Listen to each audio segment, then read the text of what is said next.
Star Emergency. This is Kyle speaking. How can I help you? Hello?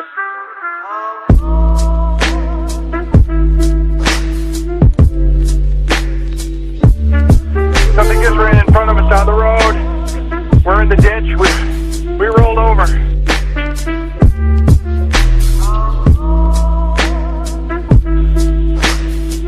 Okay, the state police should be on their way in a few minutes. Is everyone still okay? Yeah, I think we're okay.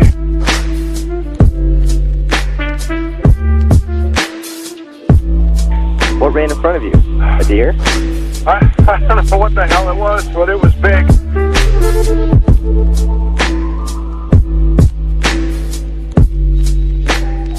It looked like a great big dog. Standing up.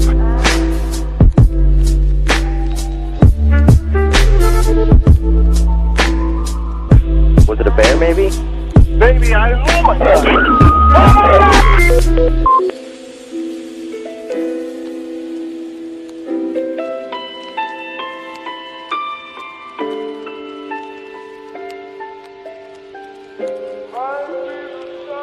Sir? Hello? Are you still there? Sir?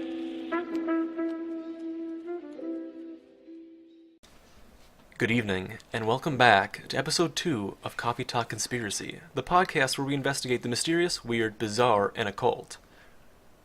I'm your host, Ralphie, and as always, I'm joined tonight by my co-hosts. Hello, the name's Brett. I'm actually going to be hosting the episode tonight. I'm really excited about my topic, but I'm going to throw it over to the next host. Yep. I'm Justin, as always. I'm your reptilian baby boy, and I'm here to poke holes in Brett's entire story. This is Backdoor Ben, your ass assassin. Let's get this started. Why do you I like always, that a you have lot. to ruin our openings every time? Every time. We go super serious. It's so serious and professional, and then you come in here. I'm the comedic relief. Alright. Yeah. We do need one of those in the show.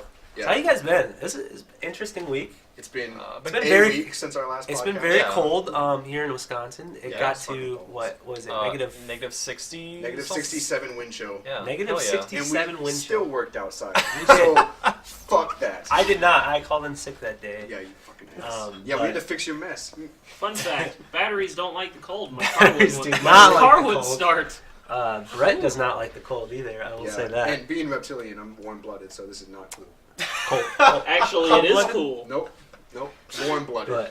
But, anyways, who's ready for tonight's topic? I'm really excited about this. I'm ready. I put in a lot of research to this. I'd like to shout out, especially, even though she didn't respond to my second email for a phone interview, Linda Godfrey is amazing on this topic. She's written several books. Go check her out. She's got a whole website about all this. It was really interesting. Very well documented. I watched Small Town Monsters. Shout out to their documentary on this. It was really well made. You can get it on Amazon Prime for free if you have a Prime membership. It's a really interesting watch. I'd recommend that as well. They have, on top of that, they have other ones I watched as well as Chasing Champ, as in Lake Champlain's Lake Monster. That was a very interesting one as well. But anyways, tonight, ladies and gentlemen, people of all genders, we'd like to... Including Dogman. Ooh. Dogman. We would like to Dog woman. step away from last week's episode with a little more kind of different mystery with a more cryptid undertone.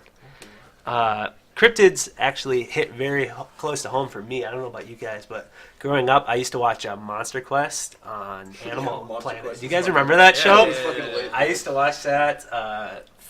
I did watch Finding Bigfoot, and Bobo's so incredibly cringy. I don't know if you ever watched that show, but I was huge into Bigfoot, lake monsters, aliens, all that stuff when I was a kid. Yeah, I'm all about aliens. So to do a topic on my home state of probably our most famous cryptid, the Beast of Bray Road, was really humbling to go through this. So what exactly is the Beast of Bray Road? Well, the Beast of Bray Road was originally first time reported not on Bray Road, but in a separate county from Elkhorn, Wisconsin. It was actually in Jefferson County, the next county over, in 1936.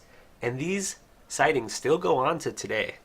So Bray Road's a little patch of road outside Elkhorn. Me, Justin, and Bennett actually drove on that road. We'll get to that later. I don't want to spoil you too quick on that.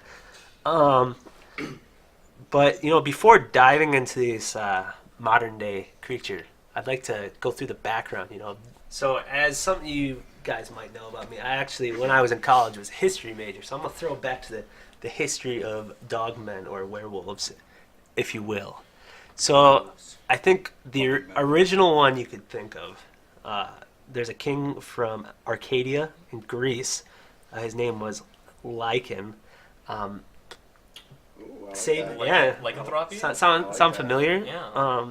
Don't butcher. I'm trying not to butcher these, but Lycan's son was the son of Peliscus and Meliboa. He actually had Sounds delicious. 50 sons with various different women. He got around. The mini concubines. But King Lycan was trying to impress Zeus. So naturally, what do you do to impress a god? He wants to sacrifice his child. Zeus, you fuck him. So he, Yeah. yeah, exactly. I mean, All the demigods he made is just ridiculous. so King Lycan actually sacrificed his child and ate his child's entrails to impress the god. That's metal as fuck. I mean, it's a little impressive. What happens?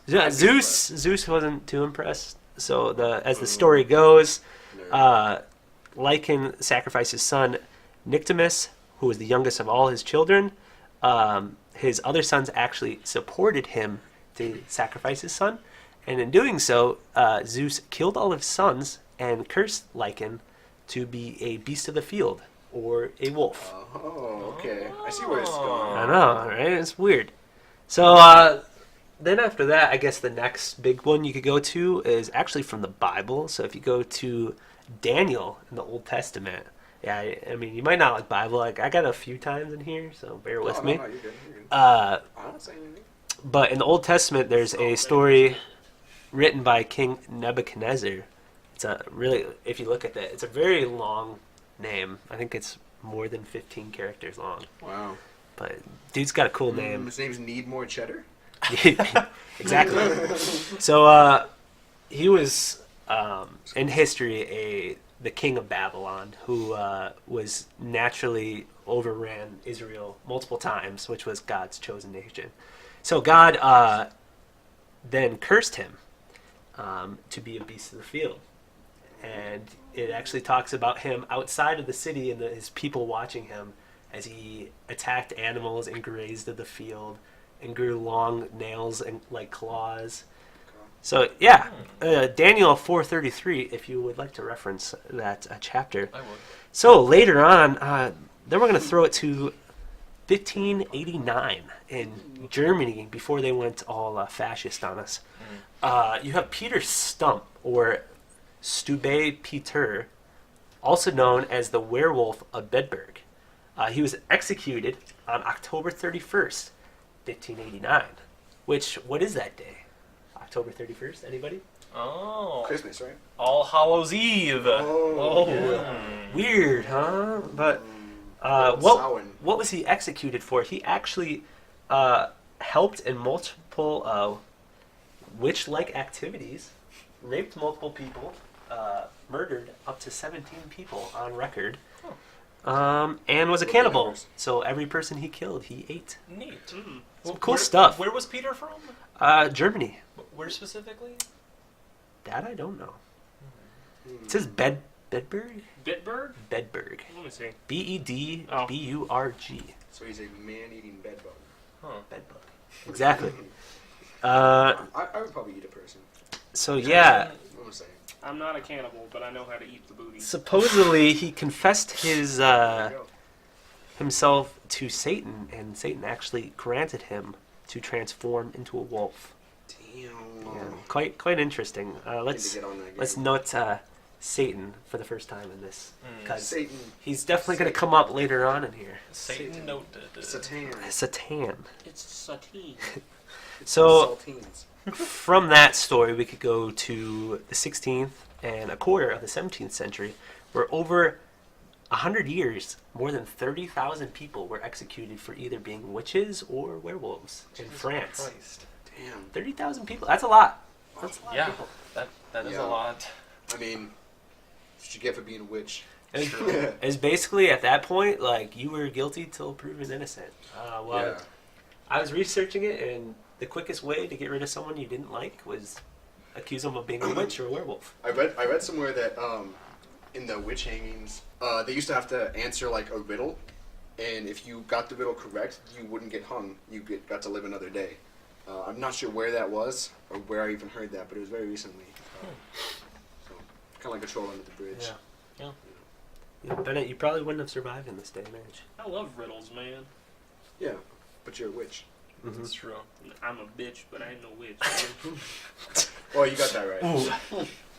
So from there, we'll actually throw it back to the country we are in now. The Navajo people, Native Americans, had the legend of, I'm going to butcher this so bad, Yinaldalushi. Let me see that. Yinaldalushi? Look at that. Naldushi. Naldushi. Naldushi. Oh, there's an L in there. Yeah. Yinaldalushi. Yinaldalushi. There you go. Oh, that was a good pronunciation. Damn. So, What phonics. what would you think that word translates to, if you had to guess? Bad boy. Naughty the wolf douche. of some sort. It actually translates straight to werewolf. Oh, fun. Okay. Though Navajo werewolves were actually more often referred to as skinwalkers. Just a bad name. Yeah. That's Such a lot. a dirty name. It's a bad name. It sounds Walkers. a lot worse than werewolf. It's like if you ask flesh me. runners. That's like Yeah, werewolves, it's ND. like, yeah, whatever, but fucking skinwalkers? Yeah. No thank you. It sounds like a name Jeffrey Dahmer would You like. can keep your skin. So as you can see throughout history, dogman and werewolf type sightings and beings, they're not local. They're all over many different cultures across the world throughout history. Yeah, they seem pretty common. It's not a new thing. This has been around for lots of years. But here we are in Wisconsin. We're not in France. We're not in Germany. Yeah, so why exactly are we talking about this? Because most of the sightings in the last 200 years have either came from Wisconsin or Michigan for any werewolf activity. So let's talk about the area that these sightings came from. Let's do it. So The woods. most of the sightings for the Beast of Bray Road come from Bray Road, which is in Elkhorn, or just outside of Elkhorn. Elkhorn is a city. It's really, really small. Yeah. It's like 10 people there. It's in Walworth County. It's southwest of Milwaukee and northwest of Chicago. The population is exactly 10,084 people as of a 2010 census. It's pretty small. And it's the county seat or the capital of the county. Nice. Oh, really? I didn't know that. Yeah, so Scary the county. the town was actually established in 1836. It gets its name from It was a good year. Colonel Samuel Phoenix, who spotted a rack of elk antlers in a tree and proclaimed the area as Elkhorn. If you think this is a little strange, it should be, because there are no elk, or have there never been any elk in southeastern Wisconsin. Wait, that dude's name was Phoenix? His name was Phoenix. What the fuck? That's a Yeah. badass name. That is badass. Samuel Phoenix. Fuck, dude. Samuel Phoenix. And he's a colonel. Shit. Damn. Yeah. Colonel of what? Chicken? Colonel tearing the pussy It's out. Colonel. Colonel. It's Colonel Sanders' great-grandfather. Nice. So naturally, as he proclaimed it Elkhorn, the area turned very fertile, had really good soil for farming. It's actually where most of the economy is for Walworth County, is farming. Go ahead, Bennett. Did you want to say something? I- You look like you want to say something. Everybody's talking about how strange it is that there's elk and Elkhorn, but how the hell did the horns get up in the tree? So, Well, go you ahead. got me there. Go ahead. What I read, their best guess is a Western settler actually came back to the east, and he actually would have killed elk out west because they were pretty much everywhere back then. Just dropped him off in a tree. And yeah, that's their best guess, that someone just came through the town and threw a pair of elk antlers in the tree. Just and for left shits them. and giggles. Yeah, it's a little strange. Not normal behavior, Yeah. but yeah. I mean, that's a good way to fuck with the whole town. Just Yeah. plant something that does not belong there. And then leave. I mean, Like this kudzu Phoenix dude or sounds kind of bamboo. shady to me. Yeah. So, And also the fact that we don't know what he's the colonel of, that's a little weird. Colonel on top of that, lies. the original population recorded for Elkhorn was 539 people as of its first town meeting in 1846. That's pretty large. For back then, yeah, Yeah. that's a decent sized town. As of census of 2010, as I said, there's 10,084 people, 3,801 households, 2,514 families. The population density was 1,299.5 inhabitants per square mile. There are 4,043 housing units at an average density of 521 per square mile. The racial makeup of the city, 91.4% white, Yeah, makes sense. 1.2% African American, 0.2% Native American, 0.7% Asian, 4.8% from other races, and 1.6% Hispanic or Latino. What's the percentage of werewolves? Getting there. I'm getting Oh. there. 100. 100%. The whole town. I'm not surprised by the whole white ratio. How many brothers you don't know that are going to live beside a werewolf? None. Yeah. It's true. No. One of the sightings we will get to later was actually from an African American person, Bennett. So funny you mentioned that. That is a rare occasion. It was rare, yes. So as you can see, it's your typical small Wisconsin town, pretty tight knit. Mostly everybody knows everybody type of town. No one knows who Phoenix was. Yeah. So before we recorded this episode, Bennett, Justin, and I drove through the area. What did you guys think? I thought it was a little more developed than we had originally seen on the internet and from the pictures of the dog man. There was so many houses, a lot more lights, and it only took us like 4 minutes to go from one end of the road to the other. Yeah, I don't know. Didn't really seem like a place that you would see a monster, but I guess they would crop up in places you would least expect. Did it give you a spoopy vibe at all? Or? The spookiest thing was the second we turned onto the Yeah. road, a shit ton of fog rolled in. Yeah, there was one spot that was kind of like a dip, and you could tell there was kind of like a wet area back there, and almost like a marsh. Yeah, that was my fault. And it was, you couldn't see like 15 feet into there. It was so foggy, and it was Yeah. so weird. It was just that spot. Like as we went down the road, it was gone. Lots of no trespassing signs. Yeah. I'm sure we're not the first people to go down No. there looking to see a man in a dog's body. Yeah. Well, A man inside of a dog. while I was doing my research, apparently one of the highest reported things to the police is in Elkhorn is people trespassing on their property off Yeah. of Bray Road. That makes sense. Yeah. I gotta say, there are very few sightings for there to be as many houses as there are. That's houses that had to be developed by people, they had to be built by people, and they had to take the time to build those houses, the road, they had to install the power lines, they had to install everything. And for there only to be a very, very small amount of sightings, it's kind of strange. And I will say the majority of the sightings come from the intersection of Bray and Hospital Road. So, and do you guys remember that area? It was literally just an open field. Yeah. There's Yeah, there's nothing even around it, and It was just a lot more developed than I thought it would be. That's really my. And it wasn't It that made me a lot more more busy skeptical. road. we saw we went down the road at like midnight, Yeah. and we saw probably I think it was one car. one car the whole time. There's cars parked on the road, but it was not very busy per se. Yeah, honestly, that road made me a lot more skeptical of Dogman, just because of the images that we were looking at when we were doing the research prior to this episode. It just didn't seem like the place where, like I said, you'd see much of anything. But we were only there for like maybe a total of 15 minutes because we went down the road once, back down the road the other way, and then back down to go home. So, Especially since we were looking for a specific sign and a hill that was pictured in one of the sighting photos. I say photo because we're not sure that this was on Bray Road, but The photo's 100% fake. yeah. I'm gonna say that right now. No, there's definitely. Looking back at it again, it's 100% fake. Yeah. It looks like a coyote.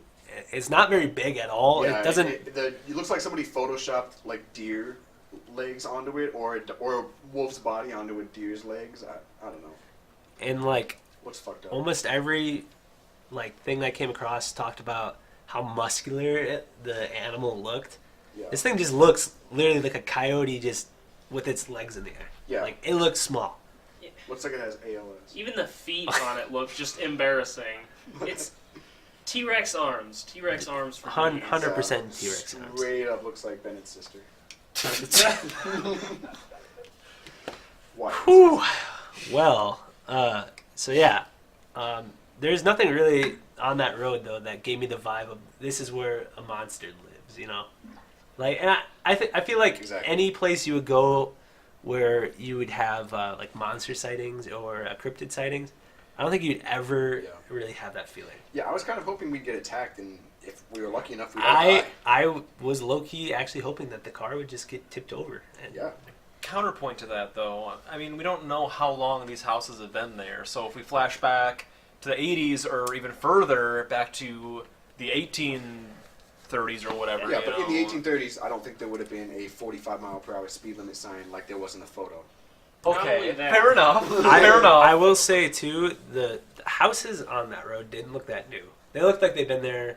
Yeah, it Most looked pretty old. most of the designs looked like 70s, 80s type houses. So I mean, they weren't new people that lived here. And at least there had to have been people that owned the land before that probably had farmhouses that stretched over multiple plots of land. And people all over the country have seen Dogman. It's not necessarily specifically Bray Road. It's like all over the Wisconsin. It's everywhere.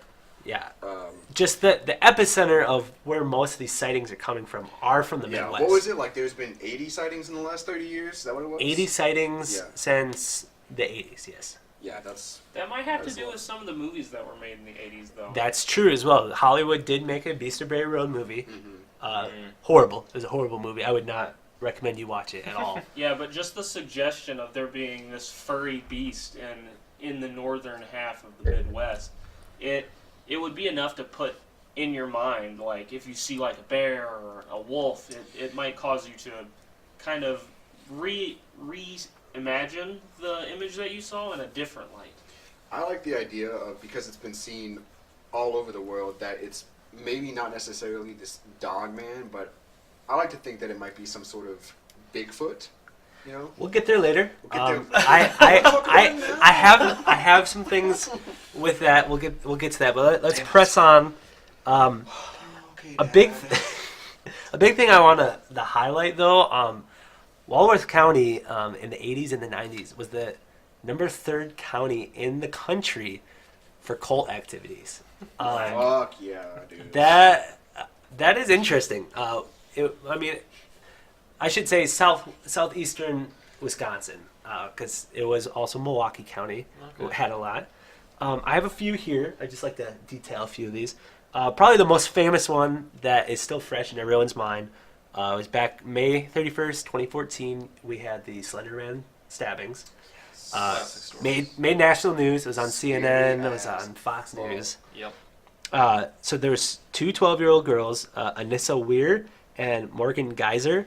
They lured their friend Peyton Leutner into the woods, where they stabbed her 19 times in the chest in an attempt to impress the fictional character of the Slender Man. She lived. Leutner, yeah, she lived. Holy shit. She lived. They left her there to die. She crawled herself to the road and How waved old was out. this girl? She's 12. She was 12. Yeah. Crawled herself out to the road, waved down a car to call the police. That's What? She was fucking stabbed badass. 19 times? 19 Nin- times? 19 Did they just times. like miss the heart and the brain, or? I don't know. That's I gotta Just be stabbed her in honest, the children thighs. are not very good at murder. I think this is Well, She recovered. It took her 6 days to recover in hospital. She was in critical 6 days condition. is pretty fast for being stabbed Yeah. 19 This fucking times. girl is a superhuman. She was in critical condition. All right, we need for to a get her while. on the podcast. And she was. Get her on the phone. This isn't just a Call her testament how badass that chick was, but how shitty the other two were. Like you had two people stabbing at this woman, So wait, and she still lived. That is disappointing on all levels. she was stabbed a total of 19 times, or each girl stabbed her 19 times? It was a Total of 19 19 times. stab Yes. wounds. Okay. So Holy shit. Weir and Geyser were actually found not guilty by reason of insanity. But in 2018, they reopened the case. They were found guilty and were sentenced to long periods in mental health institutions. What changed between 2014 and 2018? That Their age. I don't know. Yeah. But So they'd still only be what, 16? they'd be 16. Yeah. Yeah. So That's close enough though. Once you go from I think- 14 Well, to 16. this crime was so heinous that as 12-year-olds they were tried as adults, Oh, which is oh, which is yeah. nearly unheard of. and I believe what prompted it is that they had to come in for like annual or biannual mental health assessments, and they just kept coming back more and more messed up, basically. So they're I like, can imagine. "You guys are too dangerous to be in the public." Mhm. So Well, I yeah, mean, once you stab somebody 19 times and then people know your face, people tend to treat you differently. so I don't know. I'm treated pretty much the same. I mean, anyways. So we're gonna go 3 years before that in 2011. This one actually also made national news. I do not remember this one, but there's two women, Rebecca Chandler and Raven Larrabee. They both got held in Milwaukee County Jail on a $150,000 bail for attempted murder. Basically, the story goes that they bound the Milwaukee native man to their bed. They actually brought him in, promising him a sexual experience. Nice. So lured him into the place. He said it began very sexual, and then one of the women started slitting her wrists. Oh, I like that. Don't like that. And then things from that point just got progressively worse. The man actually ended up getting stabbed over 100 times. What? Did he live? And lived. What? Oh my god, why are people so fucking bad at murdering? It's not that fucking hard. I could murder all of you right now. And yeah. I'd go home and sleep like a baby. I mean, He was quoted. I'd be happy. I would love to die right now. Basically, the only quote they had was, "Got quickly out of hand." That was Just a yeah. little bit. So Understatement of the century there. while the police searched the women's apartment, they found duct tape, knives, bloody rope, and they found multiple books of literature relating to Satanism, occults, and a copy of a necromantic ritual book titled "Werewolf's Guide to Life." I mean, that could be found in any young lady's closet nowadays. Who doesn't? Who doesn't have? I mean, I'm those pretty books sure my in their- wife has all of those books. Yeah. I'm sure Bennett reads occult books. Also, in his do we free know time. what sexual acts they started on this man? Because I'm pretty curious. How far did they get I don't know. before Yeah. the stabbing commenced? Like, were they edging him while they were doing this, or like? Because I mean, that doesn't sound so bad then. Yeah, I mean, I would imagine they had to be pretty convincing. like, did he to, finish while he was getting stabbed? I mean, he before, got after. duct tape to the bed. I imagine he had pretty bad blue balls afterwards. I mean, threesome though. It's still not. Yeah. Promised a threesome, stabbed 100 times, then you're alone in the hospital. You know. So yeah, I'm gonna throw it back a little further, 1970s, 1980s.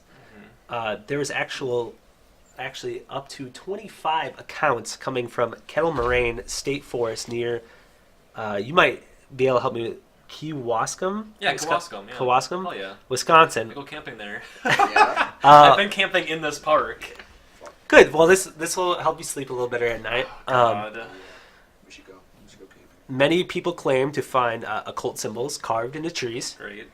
On top of that, they found multiple animals that had their entrails ripped out, Great.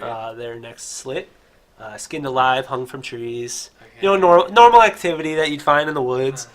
Uh, On top of that, there's another story coming from the 90s of a woman who was riding her horse on the trail through Kettle Moraine. She came across more animal remains. okay. She quickly left, Then she came back with her daughter later to the same area and found a naked man covered in body paint with cuts all over his body, speaking some weird tongue.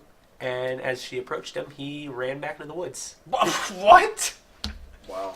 Cocaine is a hell of a drug. I mean, Yeah, I wonder if this guy was tripping. this was the 70s and 80s. Yeah, I mean, No, it says body paint.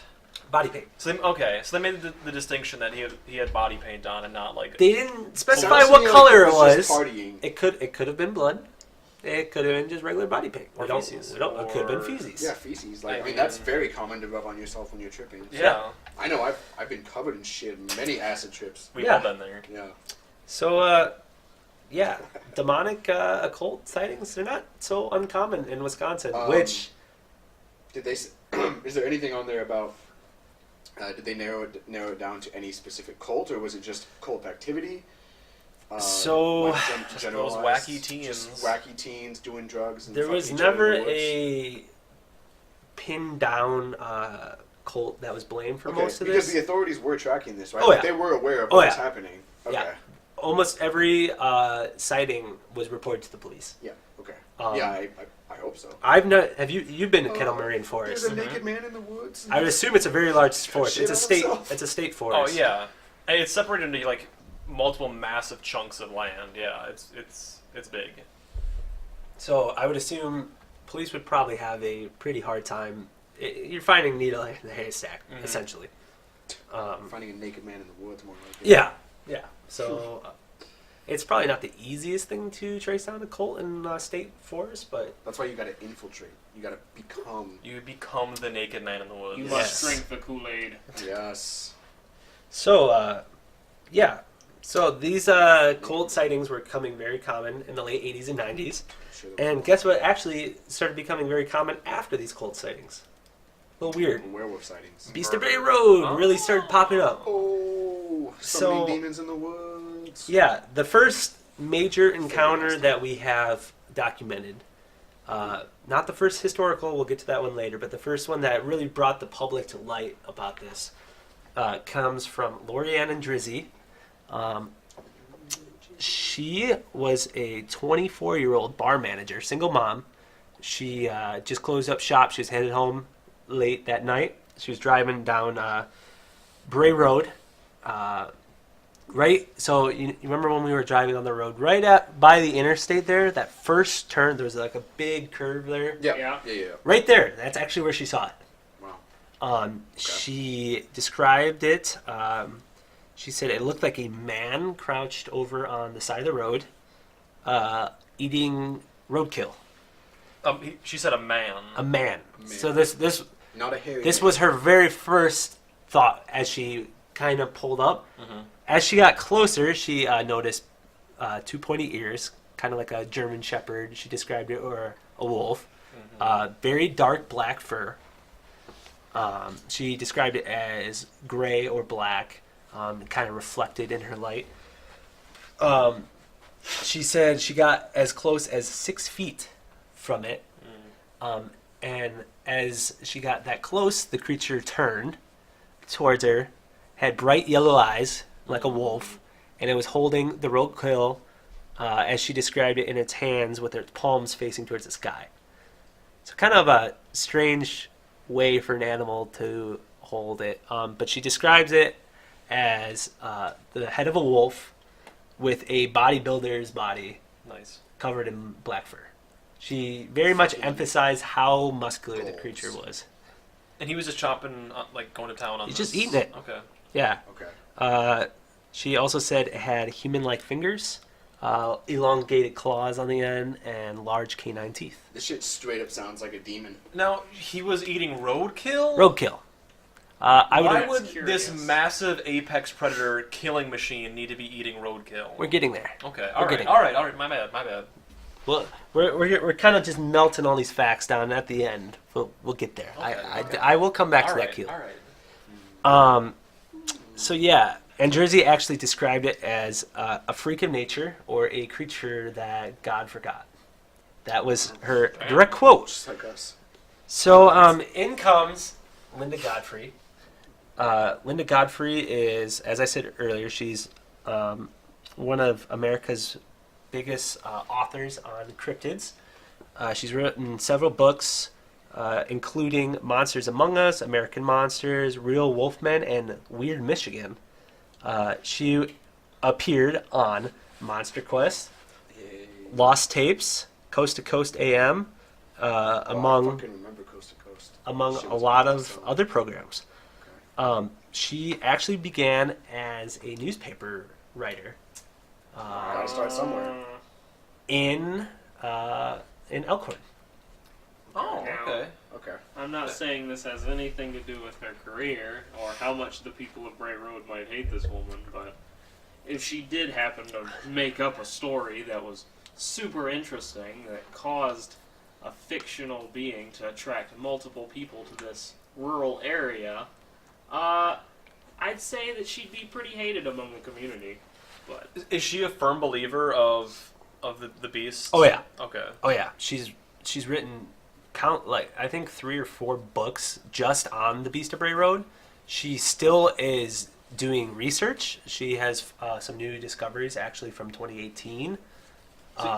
It's probably safe to say that she's profited quite a bit off the beast. Oh yeah, her Okay. career took off. So her original story had her original artwork as well in it, featuring exactly what Lori Ann described to her as the wolf holding up roadkill. If you look at the picture, that's what it is. Is this like fan art or like No, she Rule 34? It's like epic fantasy, like manga art of a ripped dog man with a thick, veiny cock holding a baby lamb in his mouth. Oh my god. Well, that yeah. seems kind of epic. Yeah, that's what I'm saying. Do we know that this first woman, the bar manager, is she real or is this someone who's made up? She is real. Okay. Now, but does the bar manager have any connection to the newspaper articles? Not Ooh. before Bruce Wayne. this sighting. After this sighting, yes. So, December 31st, 1991, Linda Godfrey's original story came out. She didn't want to use the word werewolf in her story because she thought it would not be that believable. Mm-hmm. So she coined the name Beast of Bray Road. That's where the name comes from. She Some alliteration there. yeah. Yeah. And from that, the story blew up. And after that story was released, more and more sightings came to light. More and more people said they had the bravery to come forward that they wouldn't be coined as a crazy person for seeing it. As well as there was a Hollywood movie, I believe it was made in the 90s. It's very bad. Very, very bad. Well, it was the 90s. That was like the bad era of movies. Was this like a B kind of film, like low budget? Oh yeah, like- cheesy rubber mask, wolf-looking guy. Okay. Did the Wolfman end up being Skeletor? No, I couldn't make it through the movie. I don't blame you. It's bad.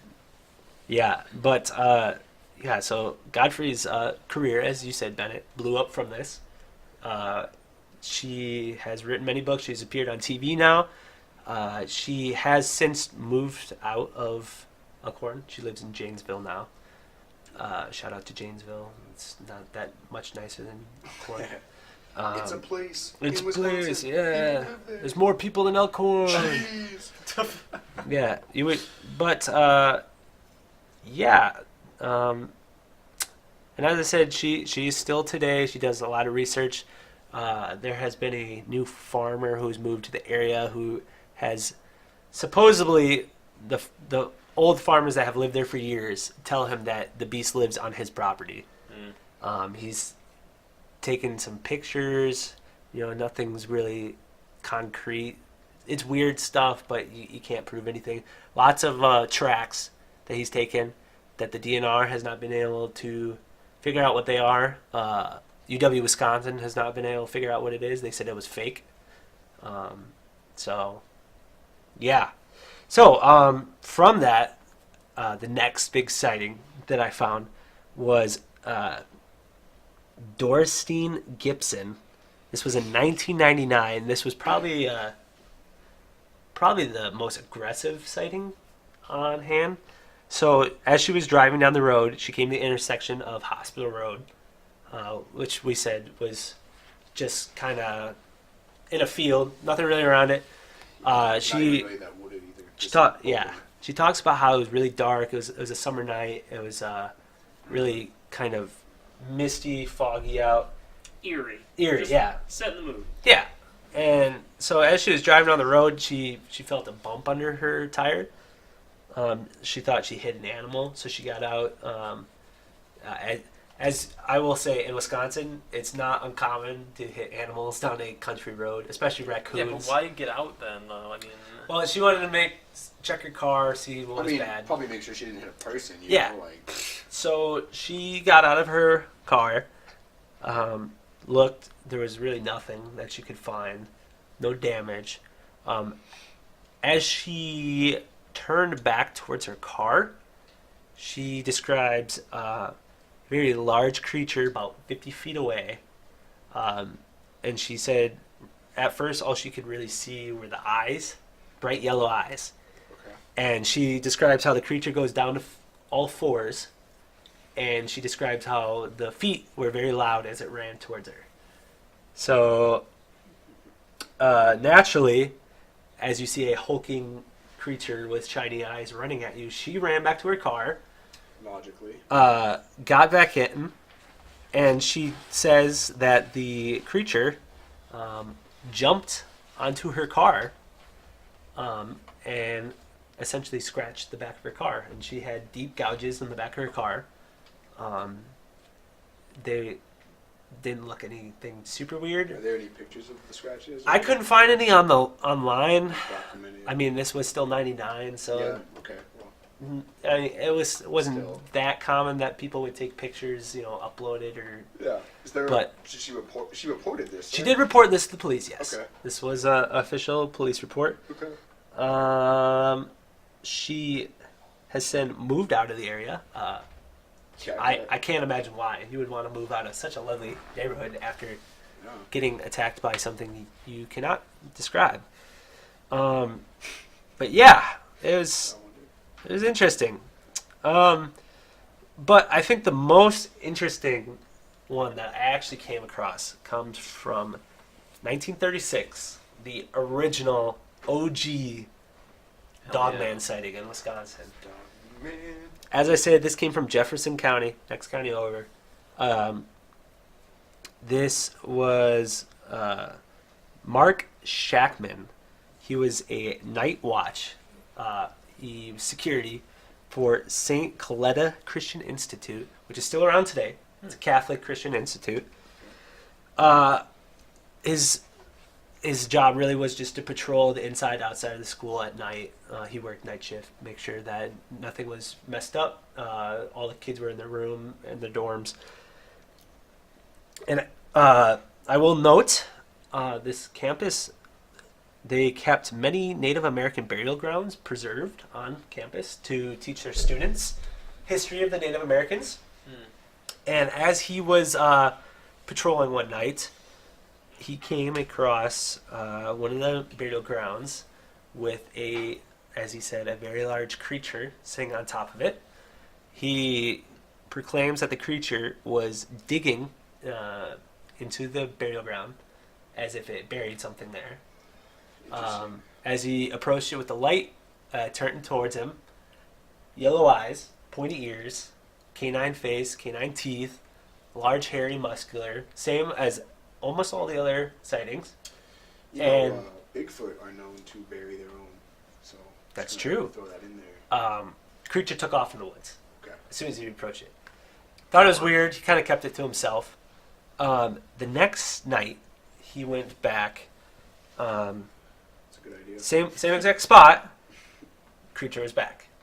Same thing, digging on there. As he approached it, this time it didn't turn. It didn't turn and run away. It turned towards him, and he says that it started to talk in a language that he couldn't understand. But he said the word it kept repeating was Gadara. So, if you actually look up Gadara, the only really reference we have to it goes back to the Bible. I said the Bible will come back into this again. Yeah. If you reference Mark chapter 5, there's a story about Jesus going to Gadarene, which was a city in the Middle East there around Israel. He refers to the man as the man of Gadarene, basically. The man was full of what it says here. They went across the lake to the region of Gadarene. When Jesus got out of the boat, a man with an impure spirit came from a tomb to meet him. This man lived in the tombs, and no one could bind him anymore, not even with chains, for he had often been chained hand and foot, but he tore from the chains apart and broke the irons on his feet. No one was strong enough to subdue him. Night and day among the tombs and in the hills he would cry out and cut himself with stones. When he saw Jesus from the distance, he ran and fell to his knees in front of him, and he shouted at the top of his voice, "What do you want from me, Jesus, Son of the Most High God? Do not torture me." For Jesus said to him, "Come out, you impure spirit." Then Jesus asked him, "What is your name?" And he proclaimed, "My name is Legion, for we are many." It's a little weird. Ghost Rider.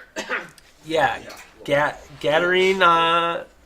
So again, pretty strange that the only other place in history we really have this word is the Bible when they talk about a man being possessed with demons. Yeah. A little weird. Now, this creature from 1936, he sounds much more intelligent than beast-like than these later sightings. Right. Yeah, that's pretty interesting. So, now this is the part where I kind of want to pick your guys' brain. I'm gonna go at a skeptic look. They actually did a recent documentary in 2018. Travel Channel did one on what they thought the Beast of Bray Road was, kind of reattacking it, and basically they came up with a bear with mange. Basically, they came up with that because the original sighting talks about the man crouched over. Bears actually most often eat sitting on their butt, so it could have been like that. And if you notice how a bear holds like a fish or a type of meat, they hold it with their paws pointing up. And they said the reason why you would probably not recognize a bear, when a bear has mange, most of its hair falls out. And it's pretty unrecognizable. It looks very, very different. It doesn't look as chubby as most bears do. Yeah. So, I'd like to hear your guys' input. What do you guys think? Speaking of bears, I'd actually never heard of the Beast of Bray Road before you brought this up like a week ago. But I asked my folks about it, and they've been around Wisconsin much longer than I have, and they had actually heard stories about this bad boy. But what they had always heard is that, first they're not believers of the beast, and they were always told that it was most likely a bear. And the story that they were told was that there had been a forest fire in Elkhorn, and a bear had been in the forest and had burnt his two front paws and to a crisp, and so then he taught himself to walk on his hind legs, and that was the creature that many people were seeing through the 80s. Was that this was a bear with its burnt stubby nubs on his front paws and just wandering around on his two hind legs. I like that. Yeah, that's one sighting out of the. Started off. The first sighting was what, in the 1800s? First one, 1936 is our first recorded sighting. Oh, it's just okay. The Native American tribes from the area, Ho-Chunk, did have legends about from dog people. Okay. The Skinwalker one I referenced earlier, that's Navajo, but the Ho-Chunk, the Native Americans that would have been in Elkhorn before we got here, same thing, had stories about it. It's slipping my mind what they called it. Yeah. Maybe bears in Elkhorn just like to wander into fires. Yeah. Who knows? Yeah. And basically, so there's three ways that the beast was described. So you had your standard, anywhere from 5'10" to 7 foot tall, muscular creature, wolf face, pointy ears,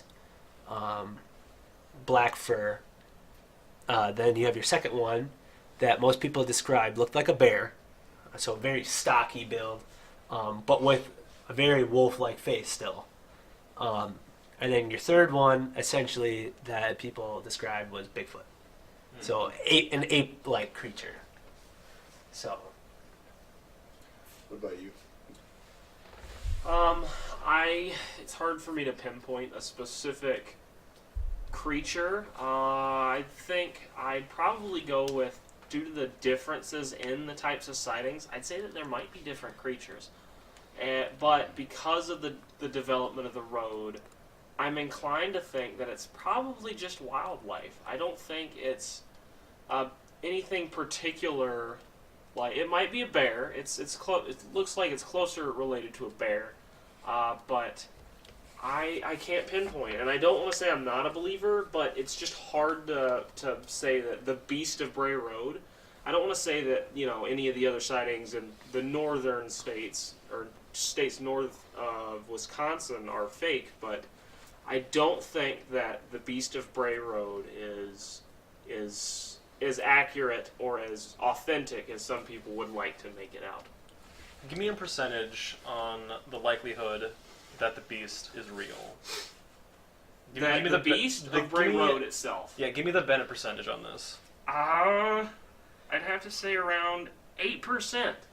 Just because I understand that there are a lot of sightings, but this could also just be a local legend that's meant to scare kids or that just got out of hand, and people's imagination is really giving into. You see a werewolf you see a wolf or a bear in the road.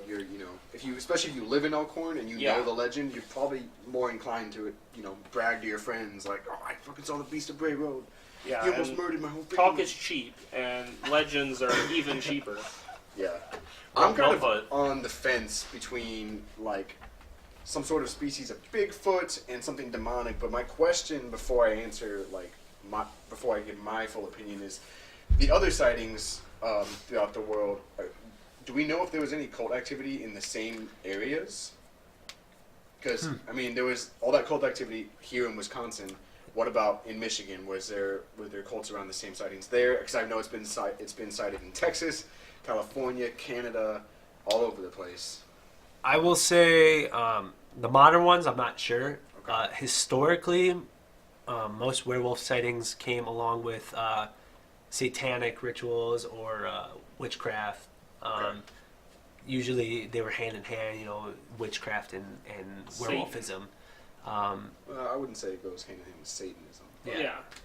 So Witchcraft, anyway. witchcraft, a cult like activity, stuff like that. Yeah, hand in hand throughout history, especially you go back medieval times or even into the 1800s in France. Like people very much believed in these things. Like I remember reading about wooden carvings depicting werewolves in Germany. Right.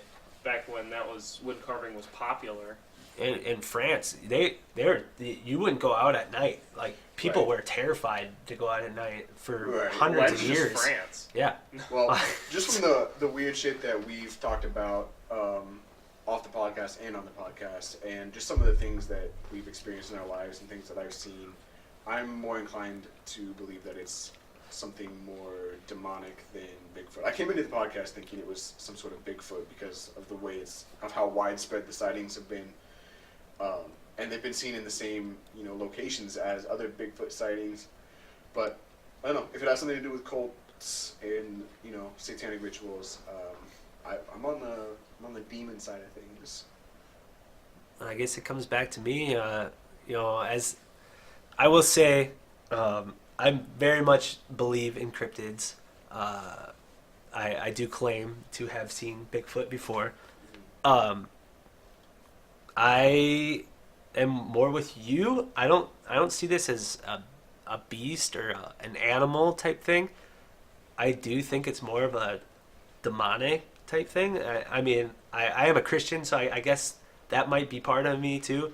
The other thing, there was a lot of seances and exorcisms that were going on in the early 30s and 40s too in southeastern Wisconsin. But that could be attributed to anything, Right. including hysteria. But I will say there was multiple exorcisms that were recorded at that school weeks before that night guard saw that creature. Just spontaneously, this creature showed up. I think the trippiest thing about this story is the one that you were talking about that was actually speaking, the one that was speaking words to the man who found him in the burial grounds. And that to me, I mean, the same thing, it could be, you know, because I like to think that Bigfoot are more intelligent creatures as well, so they would be capable of speech, but also, you know, demons. Yeah. I mean, in every sighting, they say when you look at the creature, it just looks like evil. Like, Yeah. So, that's hard for them not to describe it as looking evil. yeah, which fits in really well with the next podcast episode that we're going to be doing. Oh, tell us about it, Justin.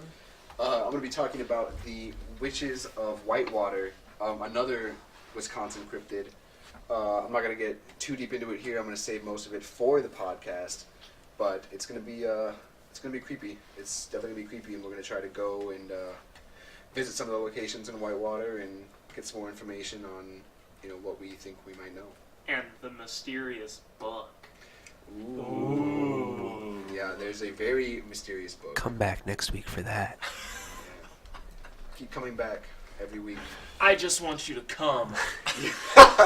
Talking about mic quality, please go look at the scary, awesome audio from Blue Yeti mics. They don't sponsor us, but I would love them to because their mics are quite amazing, They're and pretty amazing. I would love to use them on our podcast. And there's nothing better for a conspiracy talk podcast than to have something sponsored by Yeti. Ooh, there we go. Perfect right there. Sponsor us, please. Please. Plus.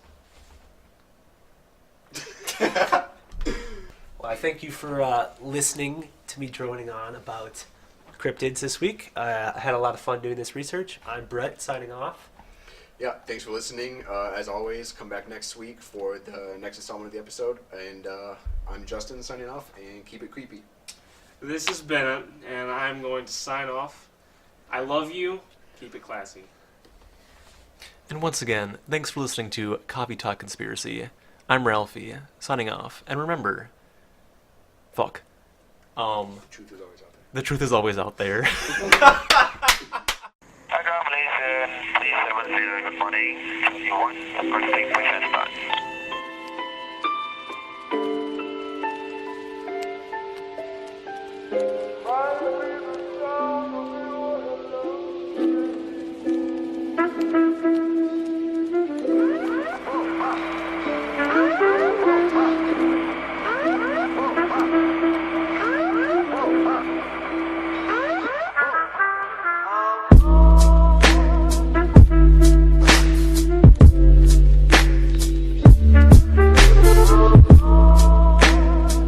Something just ran in front of us down the road.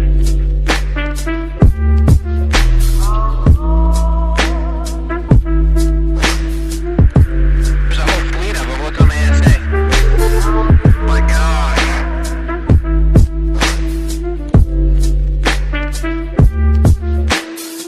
We're in the ditch. We rolled over.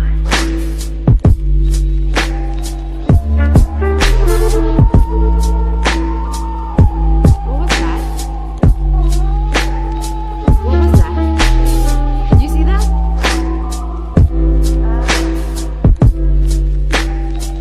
I don't know what the hell it was, but it was big.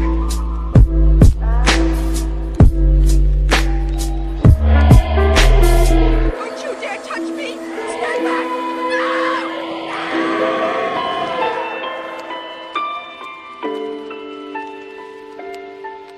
It looked like a great big dog standing up. That's not our LNS though, is it? It's not. It is an LNS, dude. Well, if there's another thing. Good night, Malaysia, 370.